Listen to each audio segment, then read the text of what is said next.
prior minutes. I assume everyone had a chance to review the minutes. Would anyone like to make a motion? Make a motion to approve? We have a second? I'll second. Okay, all in favor? Aye. Aye, aye, thank you. Old business, deed restriction update. Maybe I'll throw that over to Al to update us, whatever updates he has. Yeah, I've gone after the town attorney twice on this. There is really no update yet.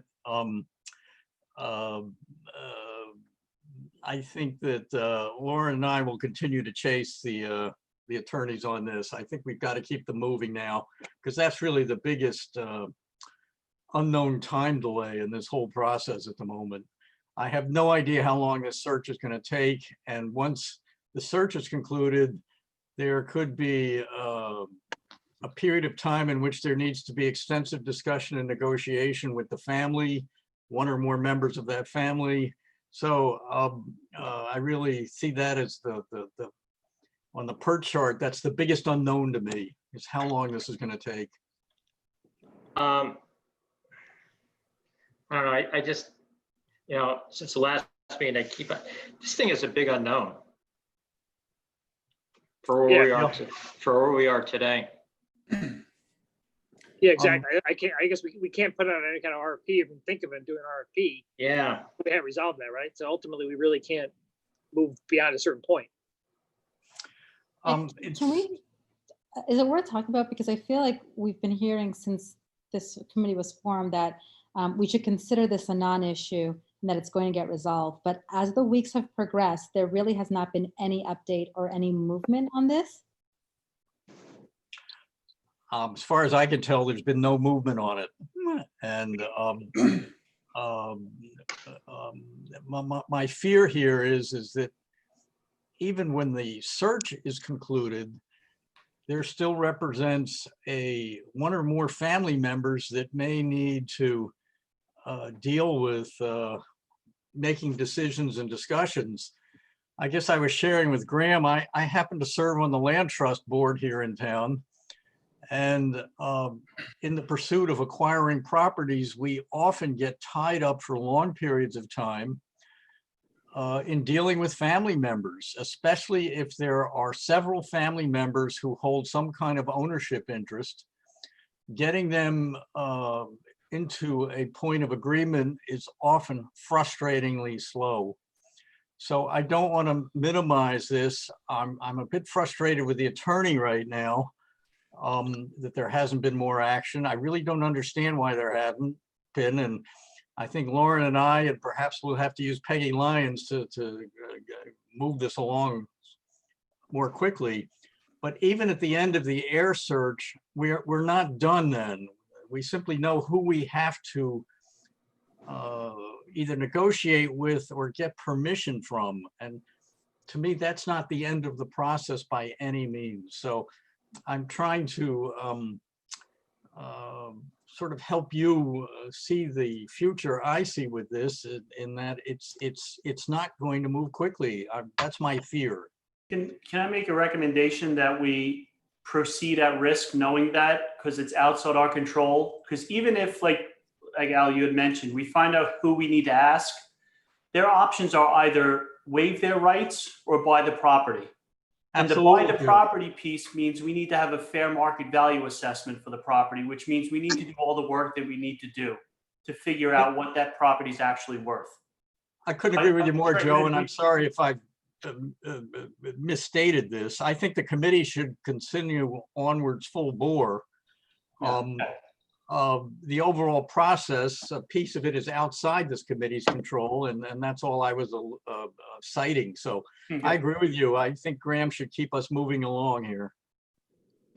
To your point, Graham, I think we should go ahead with the RFP, because will that not help us determine what the fair market value of the property actually is? Because if they decide to buy it, that's what they have to pay.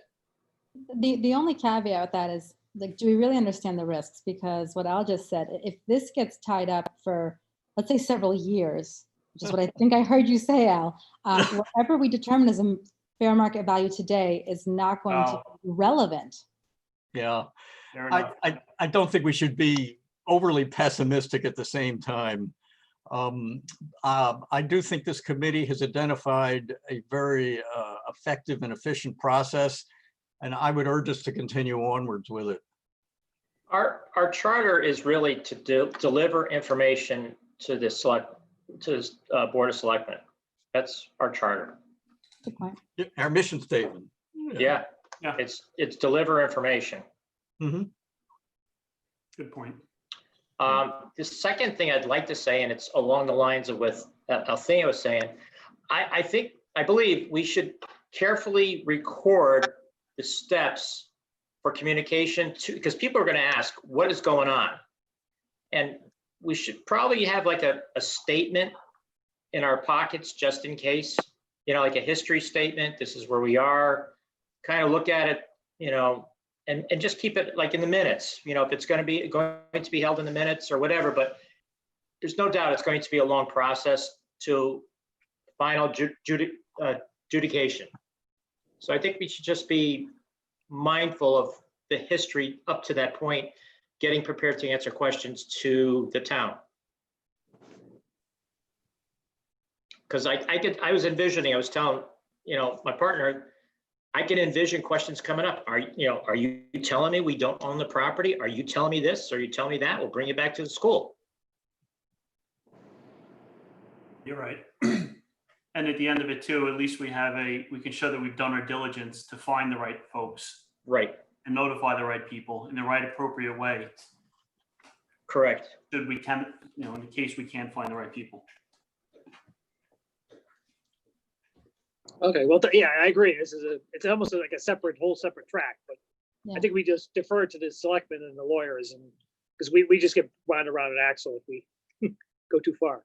So, Then can I make a recommendation? Sure. Richard's point, if our charter is just to provide information and not necessarily determine a path forward, then perhaps we take the air search off of our agenda because it doesn't really seem relevant to the other work that we're doing. And yet, we spend 10, 15 minutes every meeting talking about the fact that there's been no updates to the air search. I agree. I think we just take it off, but we don't discuss it. We go to, the end game is we're going to present to the selectmen something, and maybe we're not even necessarily going to do the RFP.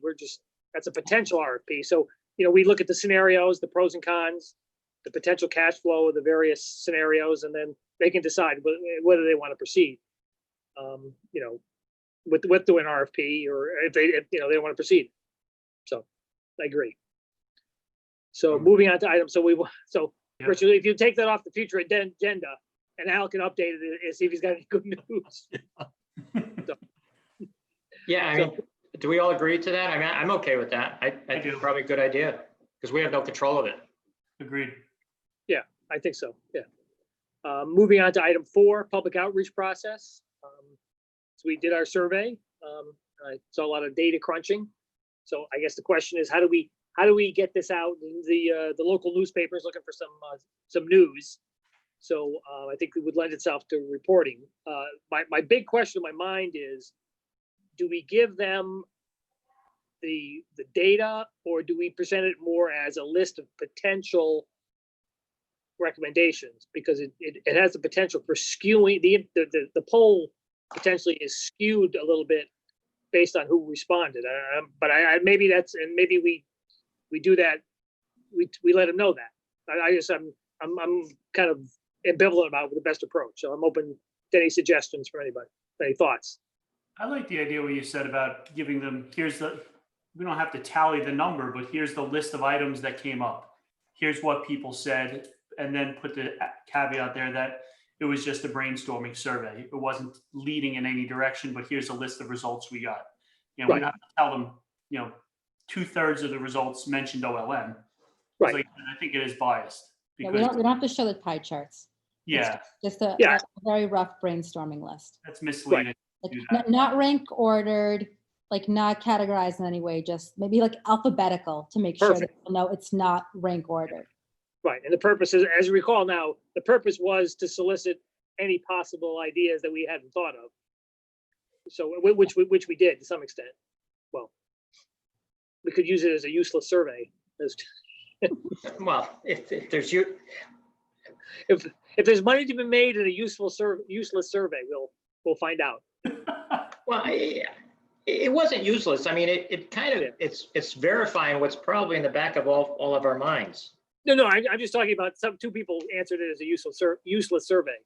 So we'll leave that one off the list. Yeah, I didn't get that one. Okay. Yeah. No, that's what I meant. Yeah, no, it was useful. It was, at least we can go to the public and say we vetted every possible scenario. Yeah.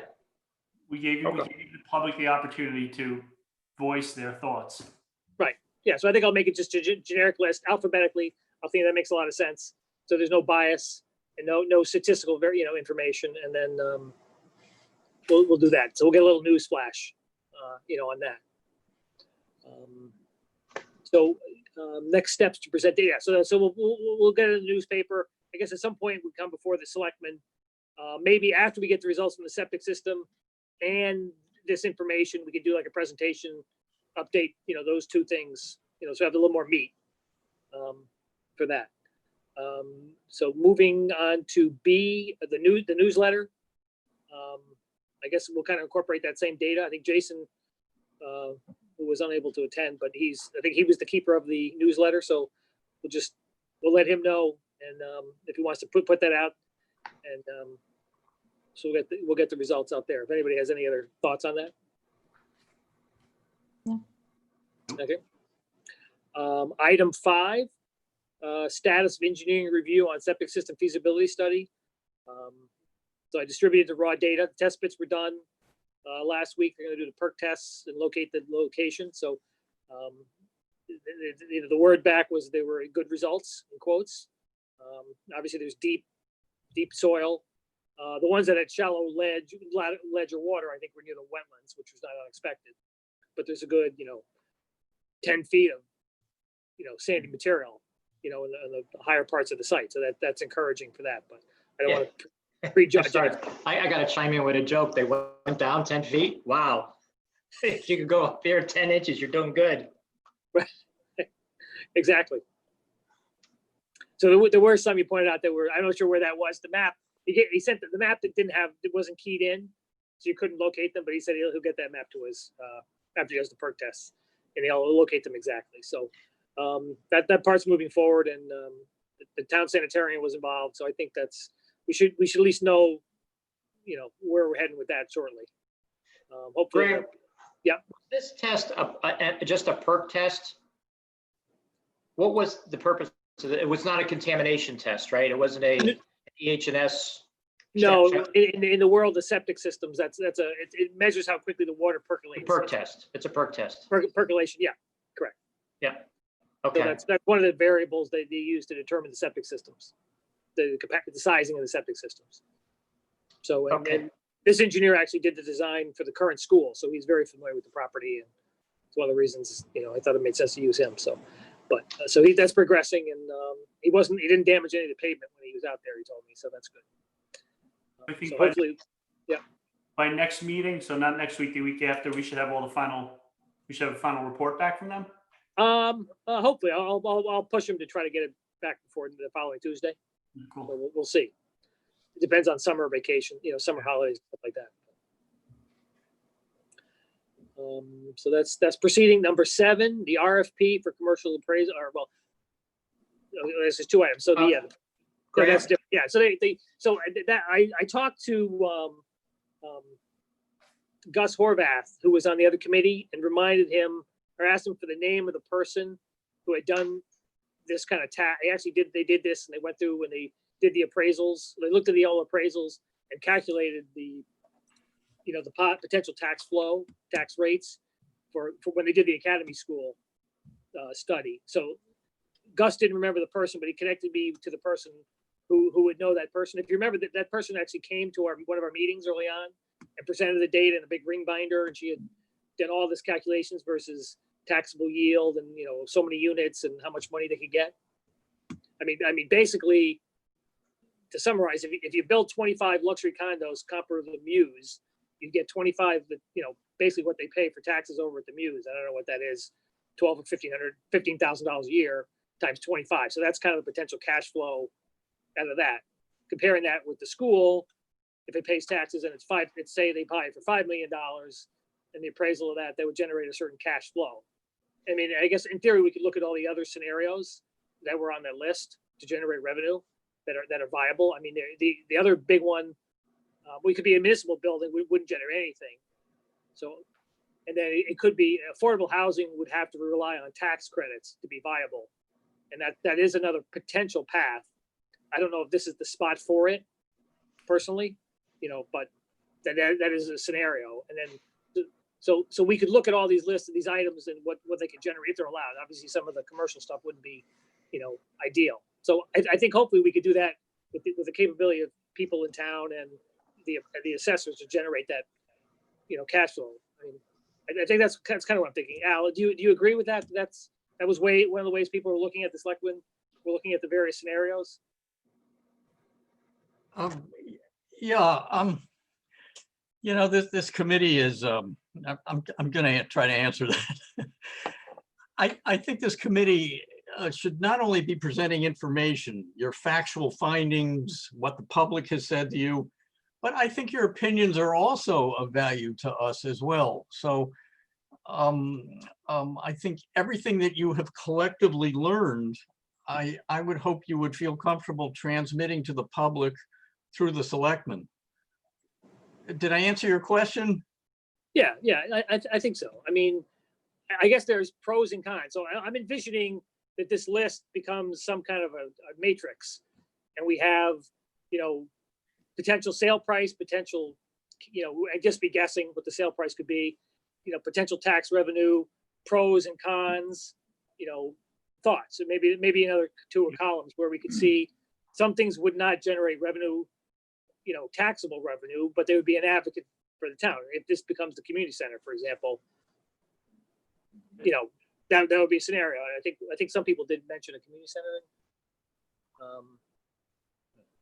I mean, it's been out there. I don't know if it was actually listed, but it would be no sale price, no revenue, but there'd be an asset for the community. And then probably maybe a column of cost. There would be a cost to us to put it for our, to improve that. So that'd be one, path, one line item, that would present. And then we'd have the affordable, high-end condos. You could do single family housing. I would think it would vet out that you could only yield 2 or 3 or 4 houses here. And you could, the taxes would be higher proportionally because the houses would be $1.5 million, $2 million. But, you'd only get 5 or 6, and that would give you, a value. So I think that'd be a way to quantify some of the data that you come out with, like a matrix. And then our opinions could be in the last column, or pros and cons. And then, we could take that information and take that to the public.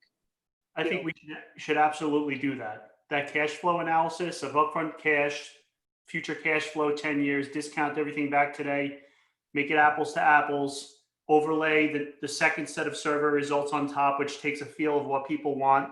Then that sort of tells a story, right? You have all the analysis of apples to apples cash, plus how people feel. I think that just tells the whole story. It'll present well. Sometimes you don't always go with the best or cheapest or most, highest cash flow option, but at least it's all out there and it shows we did our diligence. Right. And so I think that's kind of what we present at the end game. And to that point, that's really the mission of this committee. Yeah. Is to guide. So I think that RFP is important though. So you get even single family residential, high density residential, the school, municipal buildings, and anything else, and you sort of get that real estate assessment to get those numbers. And then I'm happy to plug into a spreadsheet and do all that work. But I think having that third party professional assessment done in that RFP, I think we need that. We need a third party to do that. So we know the numbers are real, or at least they're rooted in some right. Right. You don't want to get involved in that. Yeah. You'd get in trouble. I hate to be repetitive, but I think informally, if this property were of interest to a not-for-profit, I continue to believe the selectmen would be looking, before they sold to a nonprofit, that organization understand that it's going to pay for town services. Yeah. Whether it's called a tax or whether it's called something else, I think I can't imagine a board of selectmen in the future not wanting to make that part of the spreadsheet analysis. Yep. Some assumptions about what a not-for-profit would pay in terms of payment in lieu of taxes. And if it went that route, the spreadsheet and the analysis and the RFP would give you some basis for making determination what those pilot payments should be. If it's Absolutely. Yes. 100% minus 25% or whatever else, it gives you some ground. Yeah. If we can put out an RFP, I'm happy to collect all the data and crunch all the numbers. It's no problem.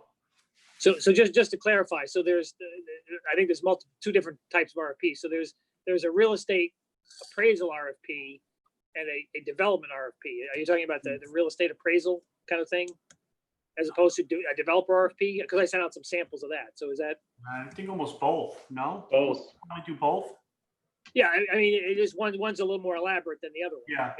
And there's firms that specialize in doing this kind of real estate stuff, and that's just tax, that's calculations. Those are pretty straightforward. The developer RFP is a little more complicated, and I guess we'd probably have to get the selectmen's okay to proceed to that, because that's you're going down a path, and that's kind of what the selectmen. If you follow the history of the academy, the selectmen kind of put that out.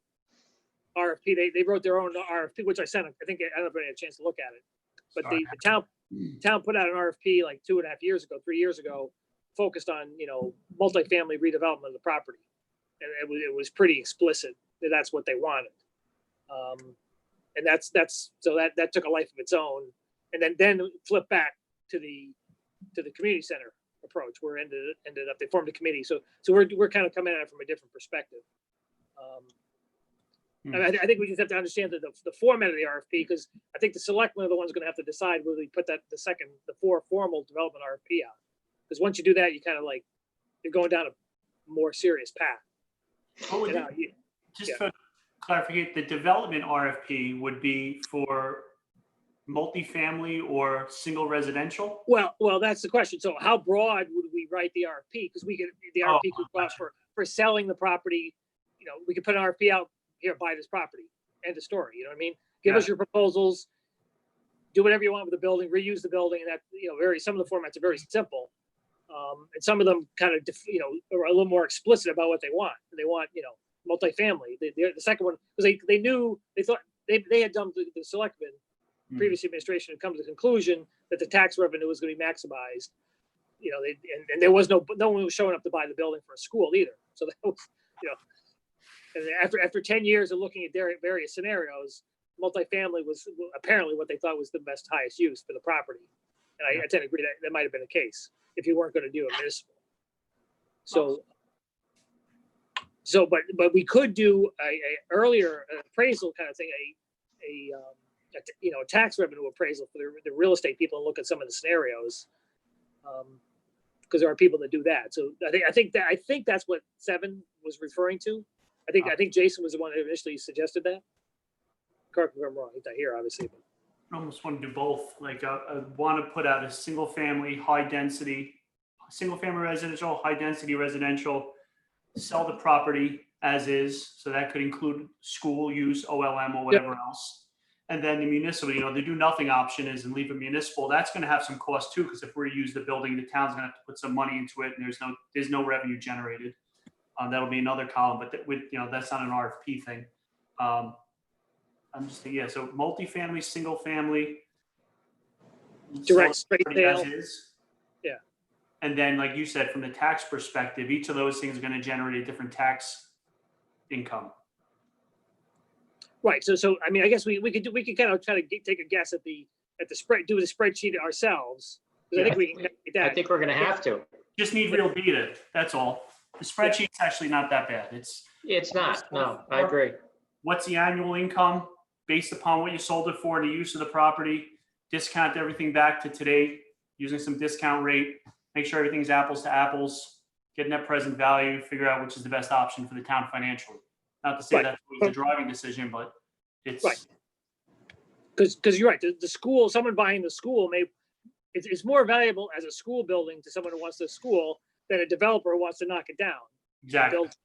So that's, and how do you balance that? And you say you bring it back to the present worth, and you can look at it, you can come up with a number, and we can present that to the town. Say present value basis, this would work better. Yeah. I think that's people can. Yeah, I think that's the kind of data we need to get our head around. Yeah. And then the selectmen say, you know, they don't want, you know, well, I think then we put out an RFP or through them, an RFP for actually selling the land or redeveloping it, you know, and give us a best value, not a lowest price RFP, but give us your best value and give us your proposals, and we'll see. But this comes back, then we go back to the deed. But if you're asking a developer to develop plans and concepts to do all this work, and you can't really tell them you can deliver the property, it's kind of hard to put someone through that effort. And at the end of the day, you say, well, forget it. Because I mean, we already spun 4 people's times, quite a bit of time, developers' times on the academy thing. I think I hear through the grapevine that they would still be interested in doing something in Madison, but they'd probably be a little more, you know, jaundiced about property control. I'm guessing. You know? I mean, and that's what developers do, but, you know. But can we hire someone? Are we able to hire someone to do that as opposed to have them do it for free because they have a chance of buying the property? I mean, we could hire an architect, assuming the selectmen and Board of Finance would give us some money to develop like a concept plan. And that's what the academy school developed. They did hire an architect, you know, after the first go round to develop, you know, plans and look into the building and look at the community center use. So that the town paid for that. I'm not sure how much they paid for it, but there was an architect involved who developed all that work. And you know, the cost estimates, and they had colliers go in and do the cost estimates and determine, and you know, it was going to cost so much to build and how much to operate, and you know.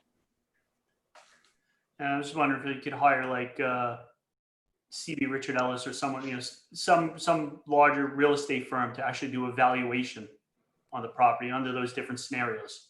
Pay them. Yeah. You know, so we have a ballpark.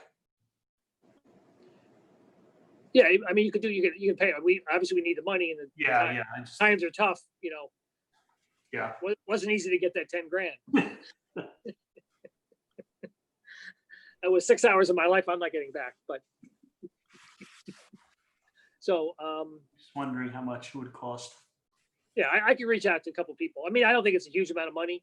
There are people, like I say, that do it, and Colliers did it for. Thank you. That's what I'm thinking of. Yeah, they're in town. You know, we could get a proposal for them to do that. You know, some evaluation. But Yeah. you know, the cost. Yeah, I'd like to see. I know it would cost some money. I mean, if we got to put together a justification, I'll help. I certainly would help with that. But I mean, I think that would give us real numbers. Yeah, I mean, I could ask Colliers, the people that who helped out on the academy school, to come in and give a presentation to us what they could do. So I'm sure they'd be more than willing to join us on a Zoom call and kind of explain what they did before, what they wrote, you know, what they could help. And there's other firms that do that.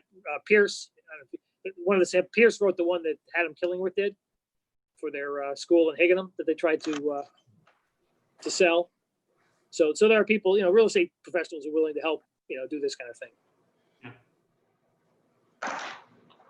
I have it might be a dumb question, if I may. The academy, is that plan solidified? Al, I'll take that one. Yeah, I'm going to give you an evasive answer. Look, pre-COVID. Yeah, evasive is fine. Yeah, pre-COVID, I would have given you a very definitive yes, that there was a specific plan that probably the selectmen would have been willing to bring to referendum. But in the era that we're in right now, there's been no forward momentum over the last 5 months. And I think your elected officials are wondering whether the public's appetite for a project like this might be somewhat changed as a result of what we're experiencing. Okay, that's actually, and I just would like to cut you off because I'm thinking, and I was driving by there and I said, Academy, the town owns, it's property. Island Avenue is still undecided. What if we did a swap on plans and put that as part of the scenario? Al, I didn't mean, I think we're on the same. Yeah. Anyway, that's what I want to throw on the table, because one, you own, but we have COVID now. One, you really don't know what the history is or what the future will be. You still need to address some type of community center. and things have changed. Um, I think that's a fine idea. It's one that I've heard mentioned several times recently. I think once our public health emergency begins to recede a bit, I think the selectmen will then get back to strategic thinking about where are we going from here. So at the moment, I have no response to your question about Academy. There's just no consensus about it, and there's no, there hasn't been any discussion literally by the selectmen in 5 months on this issue. So as the public health crisis dies down, I think you will see the selectmen get back to their role of doing strategic thinking. And in terms of Academy and its relation to Island and what might be done with each of the properties, I think to a certain extent that thinking will start over again. And so I have no real intelligent response to your question about where is Academy at the moment. It's been frozen for 5 months, and I think I suspect the public's attitudes and expectations may have changed over that period of time. So for the moment, I guess, Graham, as one of 5 selectmen, I think I would urge you to consider moving this committee forward as it has been doing, and checking in with the selectmen sometime soon, both to share the results of your survey, share your thinking, and share what information you've been able to pull together. Good, I think that makes sense.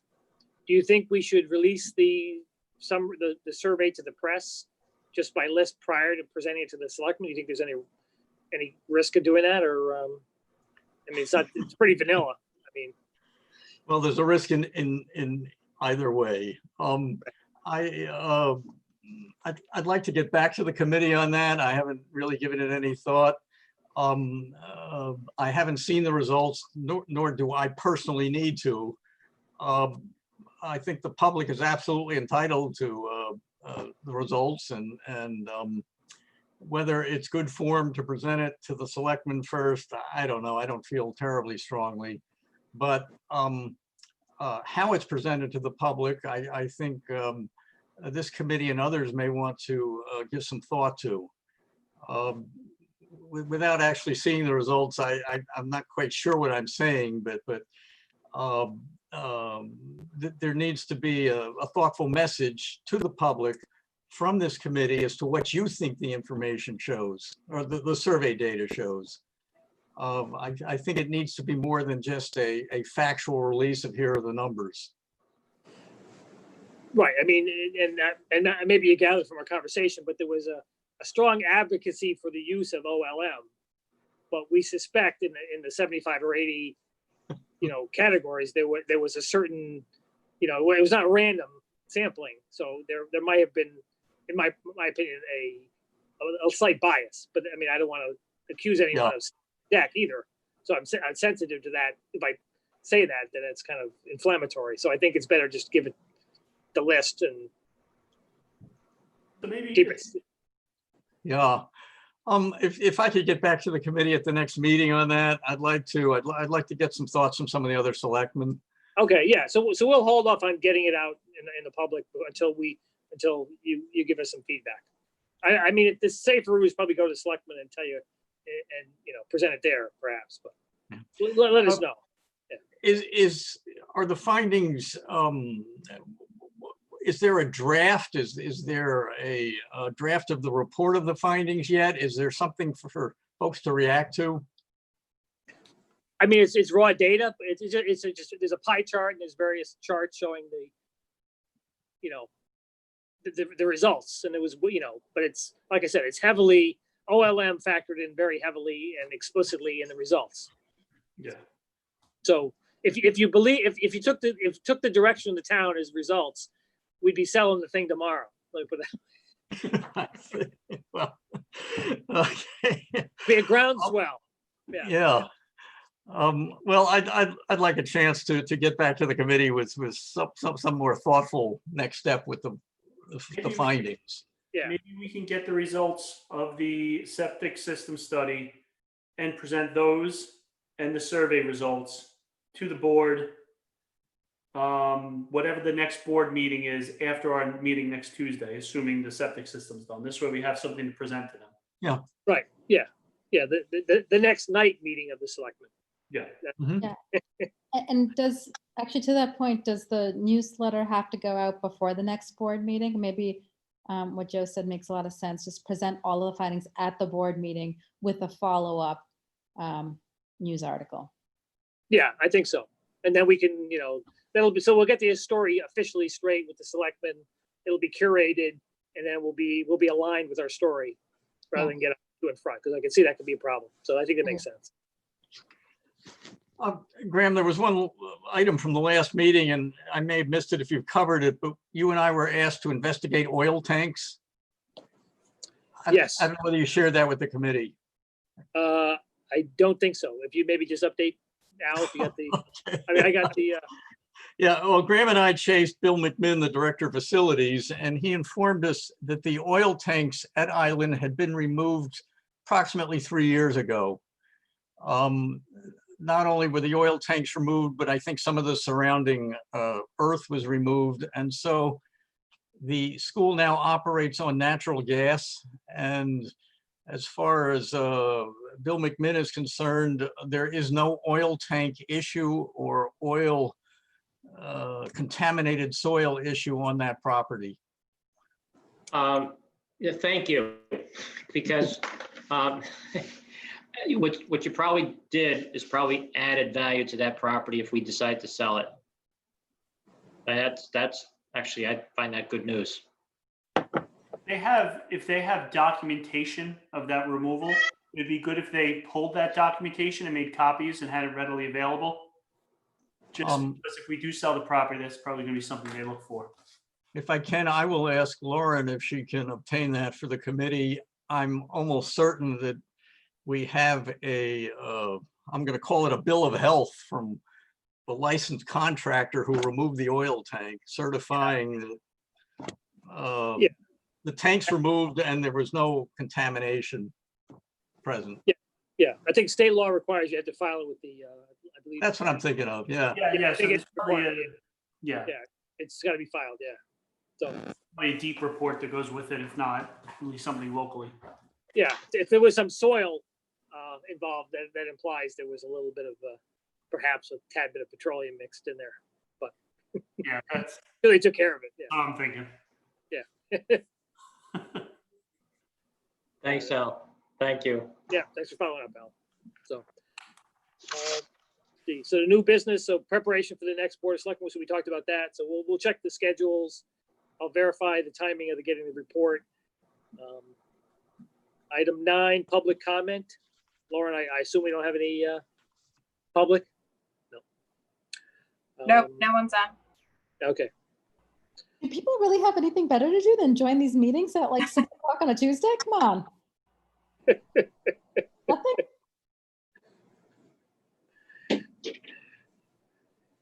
No, nothing. There's a gap. There's a few gadflies that So okay. Does anyone else have any other before I call for an adjournment? Any other comments? Any other thoughts? The only question I have is, we talked about a spreadsheet. Are there any like action items that we should be carrying to the next meeting? Because we talked about it on the evaluation. Is there anything specific to this committee for the next meeting that needs to be done? The spreadsheet? I mean, if someone wants to mock up a format of a spreadsheet with the list to sit all the criteria, they're more than welcome to. I know we got some highly skilled professionals on this. I'll start something. Okay. I'll start something. Okay. Thanks, Joe. Joe, you're gonna do that? Joe, I raised my hand. And Yeah, I'm yeah. gonna reach out to Colliers or the Alliance. Yeah, I'll reach out to Colliers and see if they want to, give us a presentation of what they could do for us. Yeah. I'll Yeah, see I if just they're- want to just document so we keep things moving. So, Yeah, I guess what I want to say is, and we could close, is that with COVID and everything, I see this committee is again, as a source of information to the Board of Selectmen with recommendations. So, it's good to keep things moving.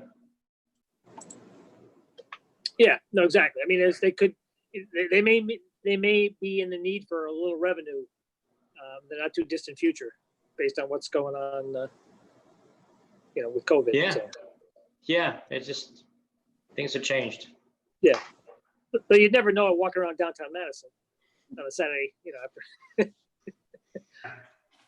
but we're kind of in a cocoon here to some extent. I imagine the tax revenues may start to be, I don't know how the tax revenue is coming in, but I think that'll be where the real reality hits. In the budgeting cycle, you got to be spending some more money on school preparation, I'm sure. So.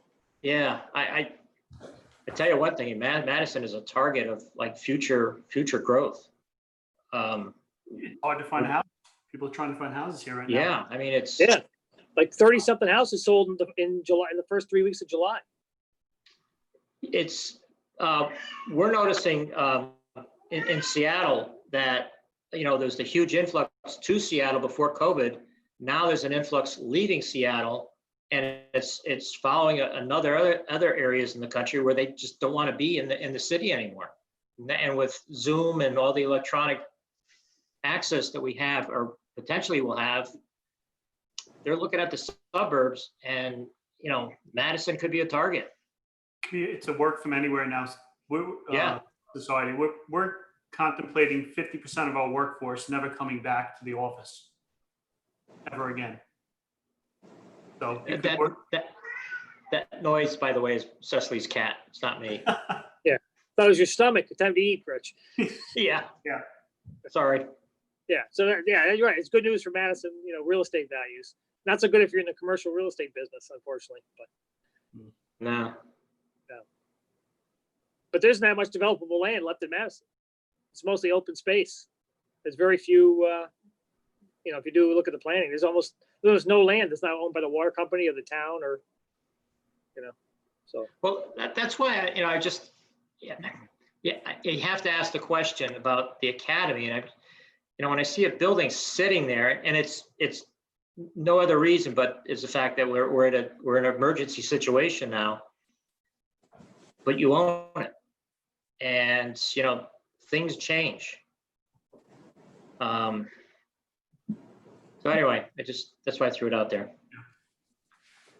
Yeah, it's an interesting question. Would the OLM people want to buy Academy versus, I mean, it's much worse shape though. I don't think anybody's lined up to buy it. I don't know if anybody considered buying it, but.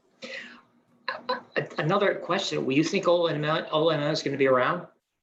Well, that's in the back of my mind. Those projections, they can say they're going to pay taxes, but they may not be in existence a year from now. Yeah, it's not a sustainable business model. No, in my opinion, it's not a business model at all. It's a charity. Yeah. So, but there is another school in town that has expressed interest in buying the school, that has a long-standing history in town that is a viable business model. So that's, whether they've offered to pay taxes. So they, that when people say OLM, I'm reading, other private schools. I mean, country day school is specifically what I'm talking about. Yeah.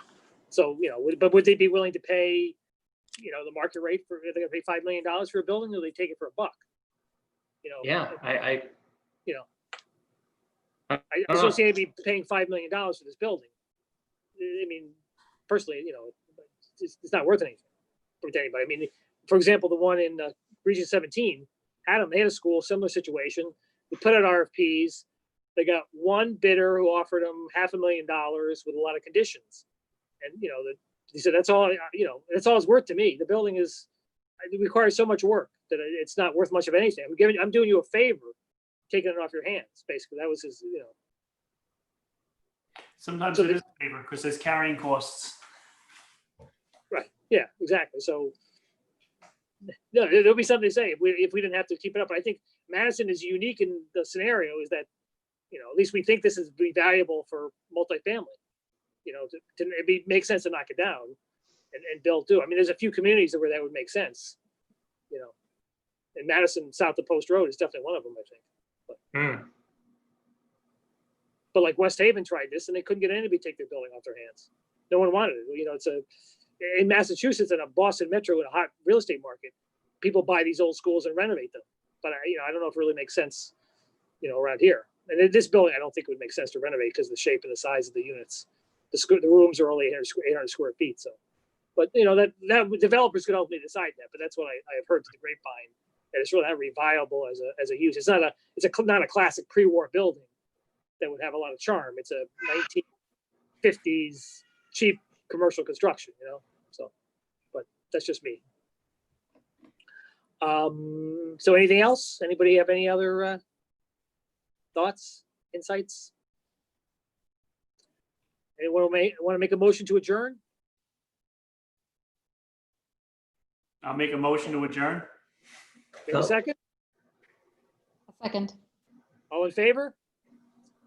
Aye, unanimous? You got that, Rich? Yeah, 6:49. Bah. We dragged out a little longer than usual, but Yeah, sorry about that. that's my fault. Got it. Okay, well, thank you, everybody. So hopefully I'll get more information in the next 2 weeks. See you in 2 weeks and hopefully have some more information. Maybe we'll have an air by some miracle. Thank you. Take Okay, care. take care. Bye. Thanks, everybody. Take care.